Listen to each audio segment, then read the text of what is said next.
చెప్పునని అంతో కొంత మేమే అభివృద్ధి చేసినామని అంటారు. అసలు ఇప్పుడు తెలంగాణలో రాజకీయ పార్టీలలో ఏం జరుగుతుందంటారు? రాజకీయ పార్టీలలో ఒక హైడ్రామా నడుస్తుంది.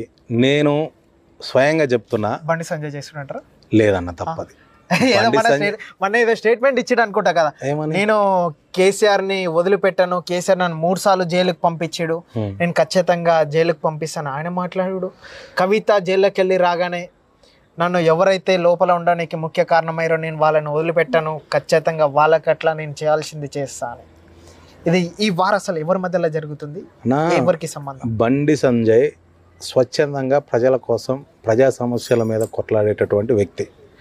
అలాంటి వ్యక్తిని తీసుకుపోయి ఒక భారతీయ జనతా పార్టీకి రాష్ట్ర అధ్యక్షుడిగా ఉండి ప్రజల చేత ప్రజల కొరకు ప్రజలే ఎన్నుకున్నటువంటి నాయకుడైనటువంటి బండి సంజయ్ గారిని ఆయన ఎంపీ కార్యాలయాల మీద దాడి చేశారన్న.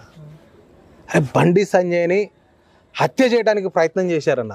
బండి సంజయ్ని రోడ్ల మట్టి ఈడ్చారన్న. బండి సంజయ్ని జైల్లో వేశారన్న. కేవలం ప్రజా సమస్యల మీద ఒక గలం విప్పి మాట్లాడుతున్నటువంటి నాయకులు మరి ప్రజల సొమ్మును గుంజుకొని ప్రజల్ని నానా రకాలుగా చిత్రహింసలుగా పెట్టి అక్రమ ఆస్తులు సంపాదించుకున్న వాళ్ళని నేను బజారుకి ఈడుస్తా, నీ అంతు చూస్తా అంటే తప్పేముందన్న? అది బాధ్యత కదన్నా, వాస్తవం కాదన్న. ఆక్రమించిన ఆక్రమదారుల నుంచి వసూలు చేసి నిరుపేదలకు పంచాల్సిన బాధ్యత ఉందా లేదన్నా?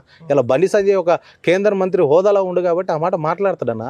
దాన్ని రాజకీయంగా అధికారం ఉంది కాబట్టి ఏమైనా మాట్లాడు, రాజకీయంగా ఎట్లా అధికారం ఉంది కాబట్టి లేవన్నా? మేము తెలంగాణ రాష్ట్రంలో మేము అధికారంలో లేవన్నా? రాష్ట్రంలో కాదు, దేశంలో మేము అధికారంలో ఉన్నాం. మాకంటూ ఒక మంత్రి పదవి ఉంది కాబట్టి మేము ఏమైనా మాట్లాడతాం, ఏమైనా చేస్తాం. మేము ఆడింది ఆట.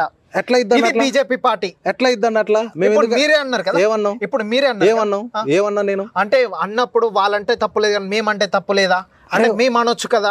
ఏమీ లేని ఏ ఆక్రమణ గురి కానటువంటి నిజంగా స్వచ్ఛందంగా ప్రజల తరపున కొట్లాడుతున్నటువంటి బండి సంజయ్ గారి మీద కేసులు పెడితే నిజంగా నువ్వు ఆక్రమణ చేసినావు, నిజంగా నువ్వు దౌర్జన్యం చేసినావు, నిజంగా నువ్వు ఇచ్చినటువంటి హామీలు నెరవేర్చలే, నిజంగా నువ్వు తెలంగాణ రాష్ట్ర సాధన కోసం నీళ్లు నిధులు నియామకాలు ఏ ఆశయం కోసం అయితే తెలంగాణ రాష్ట్ర ప్రజలు కొట్లాడారో, విద్యార్థులు కొట్లాడారో, అమాయకులు తమ నెత్తి మీద కిరోసిన్ పోసుకొని తమ రక్త మాంసాలను ఉడికించుకొని ప్రాణాలను వదిలేశారన్న.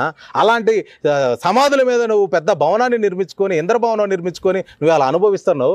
నీ చెట్టా గుంజుతా బిడ్డ, నీ ఆక్రమణలో నేను రోడ్డుకు లాగుతా. మీరెవరు? ఎందుకు కష్టపడ్డా? ఎవడన్నా కష్టపడ్డది? ఎవడన్నా కేసీఆర్ ప్రభుత్వం ఎప్పుడు జైలుకు పోయిందన్నా? కేసీఆర్ ఇంట్లో ఎవడు చచ్చిపోయిందన్నా? కేసీఆర్ ఇంట్లో కేసీఆర్ దీక్ష చేస్తే కేసీఆర్ చేస్తేనే తెలంగాణ ఉద్యమం కోసం కేసీఆర్ ఇంట్లో ఎవడు చచ్చిపోయిందన్నా? ఇలా ఆత్మహత్యలు చేసుకొని నిరుద్యోగులకు ఉద్యోగాలు రాక ఆ తల్లుల గోస ఏందన్న?